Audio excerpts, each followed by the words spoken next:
खेल का मकसद ये है कि एक नौजवान को सम्मानित करना, और जो उसने प्रयास किया 3 लोगों की जान बचाने के लिए, खुद की जान को जो है उन्होंने जोखिम में रखा और वो शहीदी को प्राप्त उन्होंने किया। तो उस अस्पताल में जब यहाँ के परिजन इनको लेकर के गए, वहाँ कोई डॉक्टर उपस्थित नहीं था, ऑक्सीजन सिलेंडर नहीं था, जो मूलभूत सुविधाएं होती हैं वो उपस्थित नहीं था। है डॉक्टर्स की सबसे ज़्यादा तनख्वाह देता है ये, और बिल्कुल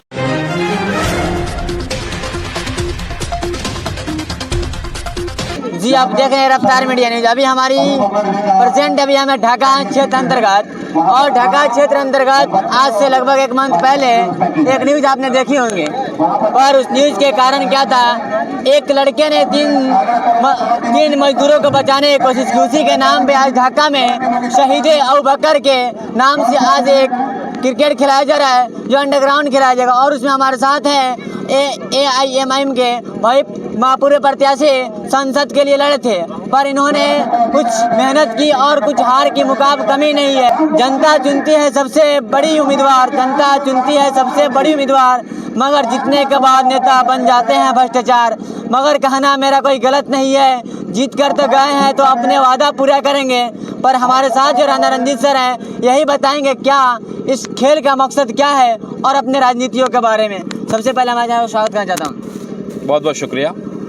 खेल का मकसद ये है कि एक नौजवान को सम्मानित करना, और जो उसने प्रयास किया 3 लोगों की जान बचाने के लिए, खुद की जान को जो है उन्होंने जोखिम में रखा और वो शहीदी को प्राप्त उन्होंने किया। तो उस व्यक्ति को सम्मान मिले, ऐसा जिसने प्रयास किया। मात्र 21-22 साल का वो लड़का था और बहुत अच्छा खिलाड़ी भी था क्रिकेट का। तो हम लोगों ने देखा, उनके फादर जो हैं वो भी बहुत अच्छे कमेंटेटर एक ज़माने में हुआ करते थे। तो हम लोगों ने राय किया कि हम लोग इस 15 अगस्त के 78वें स्वतंत्रता दिवस के अवसर पे उनको हम लोग सम्मान देने का काम करें। उनके नाम पे हम लोगों ने क्रिकेट टूर्नामेंट का आयोजन किया है, और साथ ही साथ एक मैसेज देना चाहते हैं कि खास करके उस जगह में, चूँकि जो अस्पताल में जब यहाँ के परिजन इनको लेकर के गए, वहाँ कोई डॉक्टर उपस्थित नहीं था, ऑक्सीजन सिलेंडर नहीं था, जो मूलभूत सुविधाएं होती हैं वो उपस्थित नहीं था। उसको लेकर के इन लोगों ने विरोध किया और लगभग 500 लोगों पे अज्ञात केस कर दिया गया, और लोग बहुत दहशत में हैं। एक नौजवान घर छोड़ करके बाहर है कि कब किसको कोई अरेस्ट कर ले। तो हम लोग इसको मैसेज देना चाहते हैं कि भाई आप परेशान ना हो, हम लोग आपके साथ खड़े हैं। क्या सर वो सुनने में आया तो डॉक्टर सरकारी हॉस्पिटल में बैठते थे और शायद प्राइवेट अपना कुछ दूर पर खोले थे, क्या ये कहाँ तक उनको उम्मीदें थी जब मगर हमारे क्षेत्र में हमारा सरकारी भी जब प्राइवेट भी कुछ चलाएं? बिल्कुल यही समस्या है, और जो तनख्वाह है डॉक्टर्स की सबसे ज़्यादा तनख्वाह देता है ये, और बिल्कुल जो अनुमंडल अस्पताल है बिल्कुल उसके सामने ही उनका है, और लंबे समय से, मुझे लगता है कि 9-10 साल से वो डॉक्टर साहब यहाँ बने हुए हैं। ये भी सवालिया निशान खड़ा करता है, और डॉक्टर साहब अगले 5-6 महीने में रिटायर होने वाले। तो इसलिए कुछ लोग चिंतित हैं कि उनको दिक्कत ना हो जाए, अगर कोई कार्रवाई उनके ऊपर हो गया तो उनका पेंशन वगैरह रुक जाएगा। तो जिसको मदद करना चाहिए, जिसकी गलती है, उल्टा चोर कोतवाल को डांटे वाली स्थिति है। जिसने गलती किया वही अगले पे चढ़ाई कर रहा है, वही चढ़ाई कर, और दूसरे के बच्चे को भविष्य खेल रहे हैं, मगर बिना गलती उनको अंजाम में फंसाया जा रहा है, जो दूसरे के बच्चे जाकर आज जेल में सड़े और हम अपने प्राइवेट हॉस्पिटल पे कमाएं। बिल्कुल वो इतने बेवकूफ़ वाला स्टेटमेंट दे रहे हैं कि भाई वो जो आए थे तो मरे हुए थे। अरे भाई मरे हुए हो कि जिंदा हो, आप अस्पताल में होने चाहिए। आपके अस्पताल में मूलभूत सुविधाएं जैसे ऑक्सीजन सिलेंडर, ऐसी चीज़ें उपस्थित होनी चाहिए। सर हमारी एक सवाल है, क्या वो टाइम कितनी हो रही थी जब वो हॉस्पिटल में गए थे, और उनकी टाइम कितनी थी बैठने का? देखिए बिल्कुल वो तो टाइम था, 3 बजे के आसपास की ये घटना है, और 5-6 बजे तक तो डॉक्टर को तो होना है हर वक्त, या तो कोई आयुष डॉक्टर हो या कोई दूसरा डॉक्टर हो, एक जो है सीनियर डॉक्टर का वहाँ होना अनिवार्य होता है। तो वो तो सरकारी अस्पताल छोड़ करके अपने अस्पताल चलाने में व्यस्त है। कोई योजना अगर हुआ हो पकड़ीदाल अनुमंडल में और सिकरहना अनुमंडल में, तो हम लोग जानना चाहते हैं, हम लोग सुनना चाहते हैं। प्रशांत किशोर लगातार बिहार में सत्ता परिवर्तन के साथ साथ बिहार को बदलने की बात करते हैं। एक MLC मिला, क्या उस उम्मीद पर खड़े नहीं उतर सके? बिल्कुल आप शिक्षकों से पूछिए ना, जो वित्त रहित जितने विद्यालय हैं उसके क्या हालात हैं, कोई पूछने वाला है? एक दिन भी धरना हुआ, एक दिन भी आपने कोई सदन में सवाल उठाया? तो जो केवल बोलने से नहीं होगा, मुँह से अगर एक आपके पास है, एक व्यक्ति पे विश्वास किया था लोगों ने, तो उसका जो है आप जवाब दीजिए। मेरे तो बड़े भाई की तरह है, बहुत मान सम्मान मुझे देते हैं, लेकिन जब मैं जनता के बीच में गया तो बड़ा लज्जा और बहुत मैं अपमानित महसूस किया मैंने। आपके अच्छे संबंध बिल्कुल अच्छे संबंध से बेहतर है कि भाई हमारे इलाके में जो हमने काम के लिए कहा था वो करा देते। आप मुझे चाय नाश्ता नहीं कराते, मुझे फ़र्क नहीं पड़ता, लेकिन जो मेरे जनता जिन्होंने मेरे कहने पे आपको वोट दिया और वहाँ के स्थानीय विधायक हमसे नाराज़ हैं कि भाई आप लोगों ने तो भाजपा को वोट दिया नहीं, आपने तो जनसुराज को वोट दिया। तो कहीं ना कहीं वो तकलीफ़ लोगों का है और हम लोगों ने उस तकलीफ़ को बताया।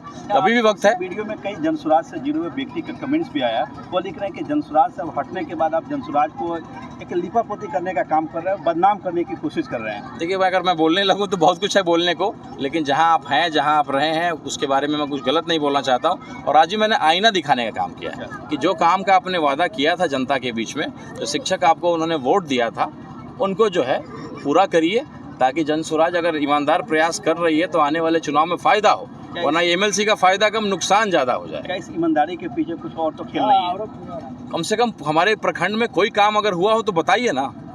आज सिकरहना में कितने प्रखंड है और हमारे पकड़ीदाल और मंडल में कितने प्रखंड हैं? इन पूरे प्रखंड में एक काम बताइए, एक धरना, एक विरोध प्रदर्शन, एक सदन में सवाल। तो आप केवल अगर मुंह से कहिएगा और काम आपका जवाब नहीं देगा तो कोई फ़ायदा नहीं। चलिए, शुक्रिया। धन्यवाद सर, हमसे इतने बात करें। और सर 2 मिनट सर, आप भी सर। और हमारे साथ हैं भाई प्रत्याशी MIM के, नरकटिया विधानसभा से इलेक्शन लड़ेंगे और अपने एक ऐसा जलवा दिखाएंगे।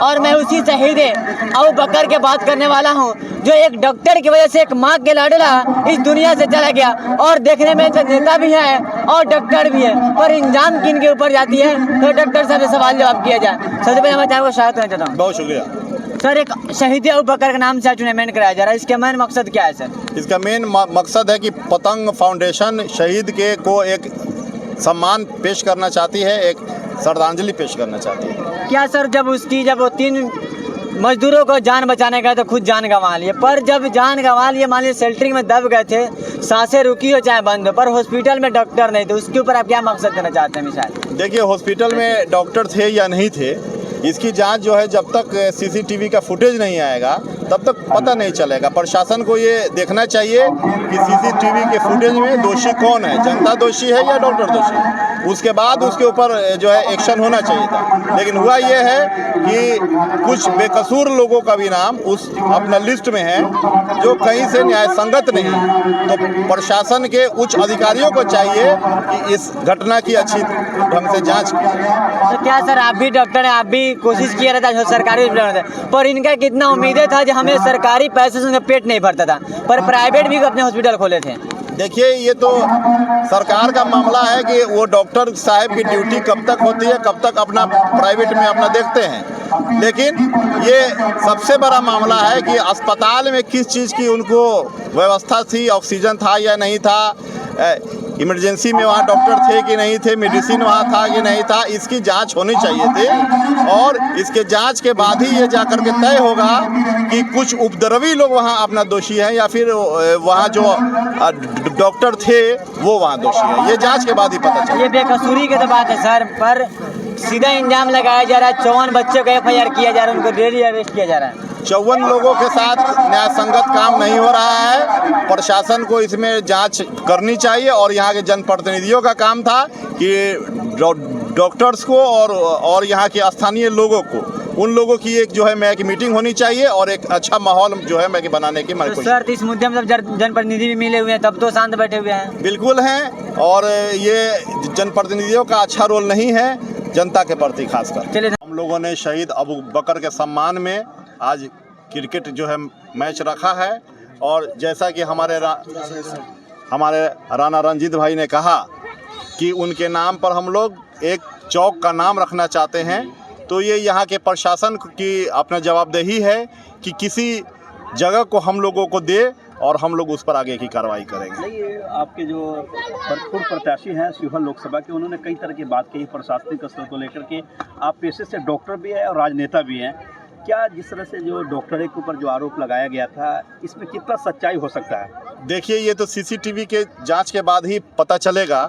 सबसे पहले प्रशासन के साथ अपना होना ये चाहिए कि उनको CCTV के फुटेज की जांच होनी चाहिए, तब जाकर के जो है मैं कि जो है ये होगा, खुलासा होगा कि आखिर दोषी कौन है। इस तरह बिना देखे, बिना जांचे और किसी का भी मैं नाम डाल देना जनता के साथ तो अन्याय। आप गलत मानते हैं कि 54 लोगों के ऊपर केस करना? बिल्कुल गलत मानते हैं। बगैर अगर फुटेज के ये FIR हुआ है तो बिल्कुल गलत हुआ। डर नहीं है कि डॉक्टर के पीछे से है बाइकाट किया जाएगा डॉक्टर? नहीं, मैंने तो कहा ना कि जब तक CCTV के फुटेज की जांच नहीं होगी, आखिर उसमें कौन लोग दोषी हैं ये खुल करके सामने नहीं आएगा। क्या कहेंगे?